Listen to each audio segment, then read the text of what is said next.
politik yang sedang dijalankan oleh kami, dan semangatnya adalah membangun koalisi perubahan. Tentu sekali lagi kami memberikan sepenuhnya kepada Capres Mas Anies Baswedan untuk pada saatnya menetapkan dan mendeklarasikan secara terbuka siapa yang akan dipilih menjadi cawapresnya.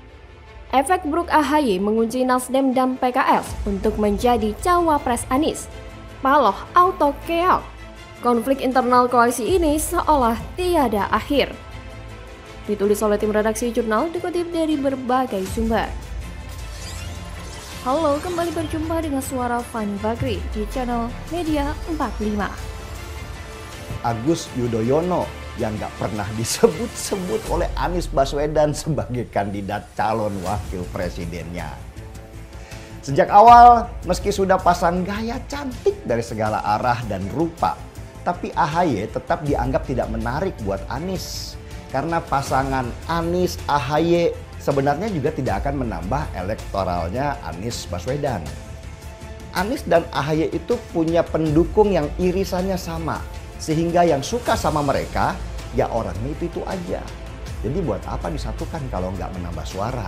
Untuk cawapres itu, saya di luar pertimbangan kapasitas dan saling cocok satu sama lain, ada dua pertimbangan yang juga pasti dipikirkan, yaitu soal tadi yang saya sebut kemenangan calon atau kemenangan dalam pilpres.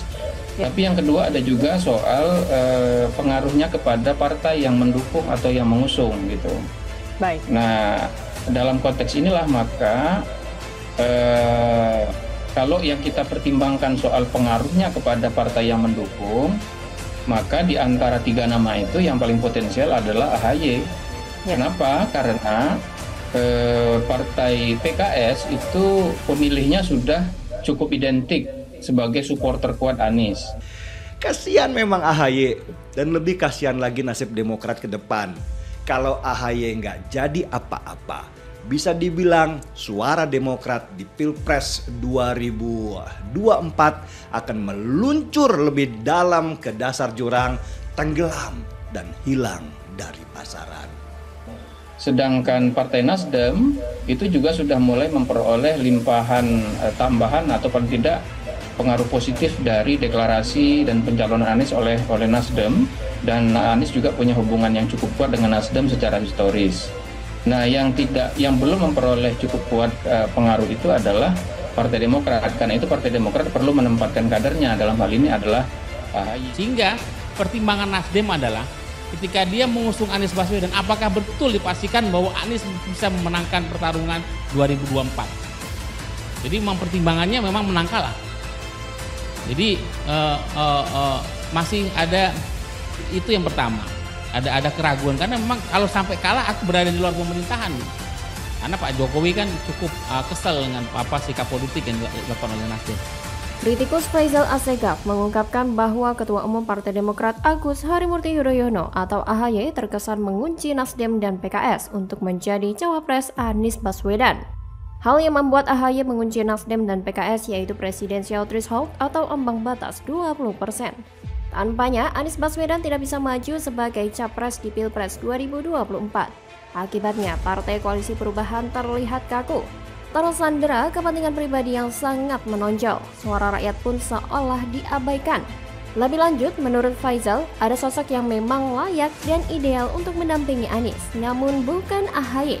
Bahkan menurutnya, Presiden ke-6 Susilo Bambang Yudhoyono dan elit Demokrat telah menyetujuinya. Sosok ini yaitu mantan Panglima TNI Jenderal Gatot Nurmantio. Faisal mengatakan bahwa SBY dengan Gatot mempunyai hubungan kuat dan kalangan mantan petinggi TNI juga mengharapkan Demokrat untuk mendukung kedua pasangan itu. Ditambah, Faisal menilai Gatot terlihat santai dan tidak mempunyai ambisi tertentu, sehingga rakyat semakin bersimpati dan menginginkannya sebagai cawapres Anies.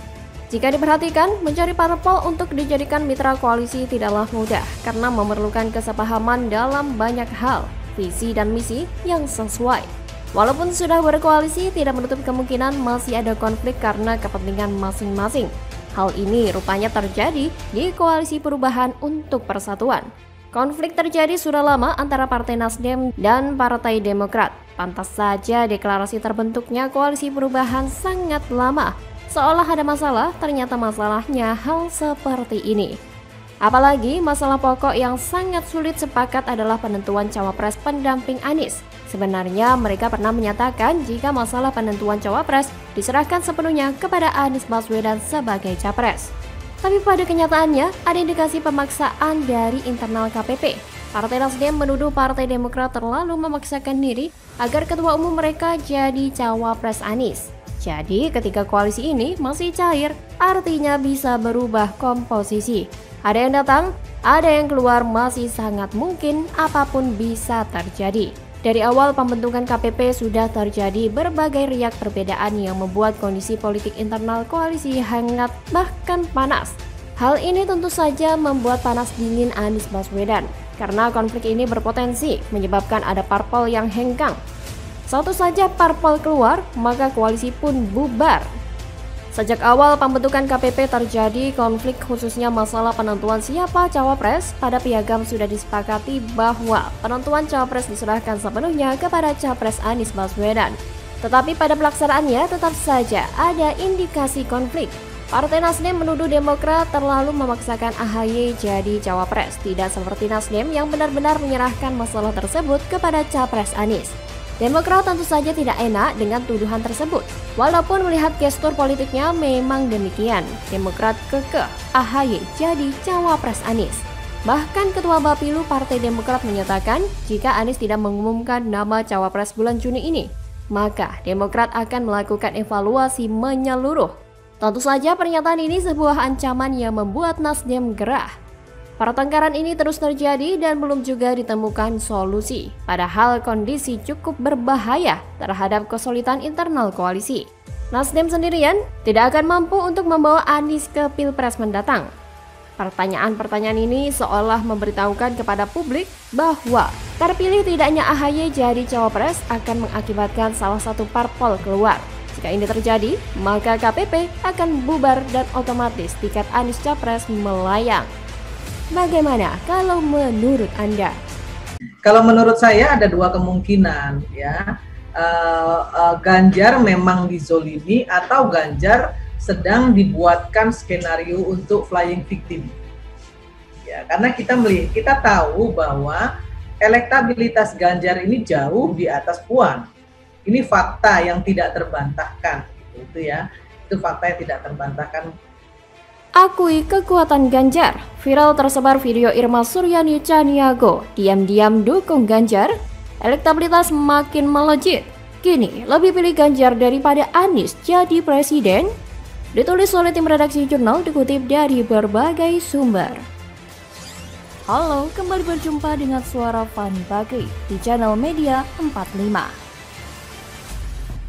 Jadi, melihat karakter Surya Paloh sebagai pengusaha, saya kok mengira Anies akan ditinggalkan oleh Nasdem. Mungkin fase pertama Nasdem akan menawarkan Anies Baswedan sebagai calon wakil presidennya Prabowo Subianto. Tapi kalau nanti Prabowo menolak, maka Nasdem akan tinggalkan Anies dan bergabung dengan KIB yang dikomandani oleh Gerindra.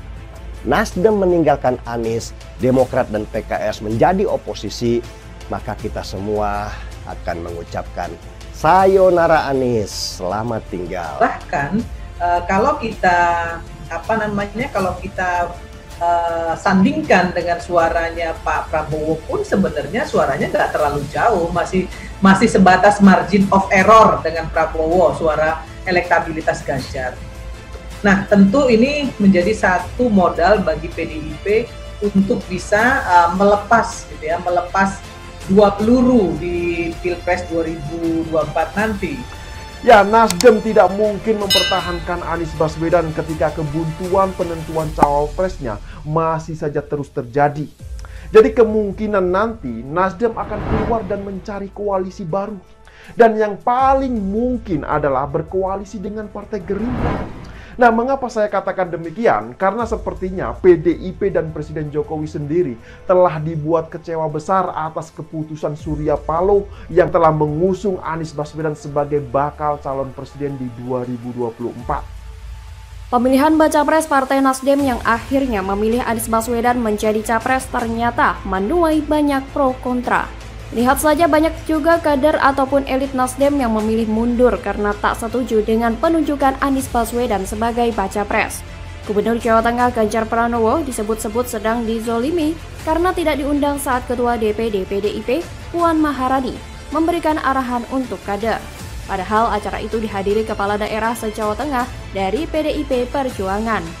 Ketua DPP PDIP Bidang Pemenangan Pemilu sekaligus Ketua DPD PDIP Perjuangan Jawa Tengah, Bambang Wuryanto, mengatakan Ganjar Pranowo kelewatan dan sok pintar. Ketua DPR Puan Maharani yang juga putri Ketua Umum PDIP Megawati Soekarno Putri juga menyindir Ganjar Pranowo. Dikatakan lebih asik main media sosial daripada kerja nyata di lapangan. Ganjar Pranowo dikenal sebagai satu di antara kader terbaik PDIP Perjuangan. Sikap Bambang dan Puan ini tentu mengagetkan banyak pihak. Ada apa dalam tubuh PDI Perjuangan? Menanggapi hal itu, politisi Partai Nasdem Irma Suryani Caniago mengungkapkan bahwa ada dua kemungkinan, yakni Ganjar memang dizolimi atau Ganjar sedang dibuatkan skenario untuk playing victim. Karena menurut Irma, seperti yang kita tahu bahwa elektabilitas Ganjar ini jauh di atas Puan. Ini fakta yang tidak terbantahkan. Bahkan, menurut Irma, kalau disandingkan dengan suara Prabowo pun sebenarnya suara Ganjar tidak terlalu jauh. Masih sebatas margin of error. Irma juga menyebutkan bahwa ini sebagai upaya tes ombak dari PDIP. Ketika Ganjar dizolimi, apakah publik masih mendukungnya atau elektabilitasnya masih tetap naik? Karena sesuai dengan konstitusi kita, setiap warga negara Republik Indonesia berhak memilih dan dipilih dalam kontestasi pemilihan legislatif, pemilihan presiden, maupun pemilihan kepala daerah. Jadi, di mana salahnya Ganjar jika punya keinginan jadi presiden? Tapi Irma sendiri berharap bahwa Ganjar benar-benar dizolimi, supaya elektabilitasnya bisa terbang tinggi dan bisa mencapai posisi yang ia inginkan. Karena Irma mengakui bahwa ia juga mengharapkan Ganjar bisa jadi Presiden Republik Indonesia. Irma mengakui Ganjar merupakan salah satu kader terbaik PDIP. Harusnya PDIP membiarkan Ganjar berjuang sendiri jika partai ternyata telah menentukan calon yang lain. Jangan malah membuat publik antipati dengan melarang dan merendahkannya. Justru, sikap tersebut akan menjadi kontraproduktif karena sifat politik Indonesia pasti akan mendukung dan berempati kepada calon-calon yang dianggap terzolimi. Waduh, Irma dukung Ganjar. Irma beralih mendukung Ganjar? Apakah ini disebabkan elektabilitas Anies yang anjlok dan tidak solidnya koalisi perubahan untuk persatuan? Pernyataan Irma itu tentu menjadi kita paham bahwa mau dijual seperti apapun, Anies tidak akan laku dan menang. Pesimisnya Irma ini tentu membuat kubu Nasdem berpikir ulang untuk mencapreskan Anies. Dari segi elektabilitas, Anies juga kalah telak dari Ganjar. Memasuki 2023 sampai survei terakhir di awal Mei 2023, elektabilitas Anies mengalami penurunan yang signifikan. Dari 28,1% pada Desember 2022 menjadi 19,7% di awal Mei 2023. Penurunan pada Anies sekitar 8,4%. Sejalan dengan elektabilitas yang menurun, tingkat kesukaan atau likability publik pada Anies juga mengalami penurunan memasuki 2023. Pada Desember 2022, likability Anies mencapai 78%, menjadi 70% pada survei 30 April sampai 7 Mei 2023. Pertanyaannya adalah, mengapa keterpilihan dan kedisukaan Anies merosot? Ada beberapa aspek yang diteliti dalam beberapa studi, salah satunya aspek ideologi. Aspek ini dinilai berlaku untuk jangka panjang. Dalam konteks Indonesia, ideologi yang dimaksud adalah kecenderungan pada politik Islam dan politik kebangsaan atau yang menekankan pada Pancasila. Tentu antara Islam dan Pancasila bisa berjalan beriringan. Namun Islam dan Pancasila bisa dilihat sebagai sebuah spektrum ideologi publik. Tapi dalam kasus Anies, dia hanya mementingkan agama. Sedangkan Ganjar antara politik, Islam, dan Pancasila sama-sama kuat. Hal inilah yang mungkin menyebabkan Irma Caniago beralih dukungan ke Ganjar. Bagaimana kalau menurut Anda?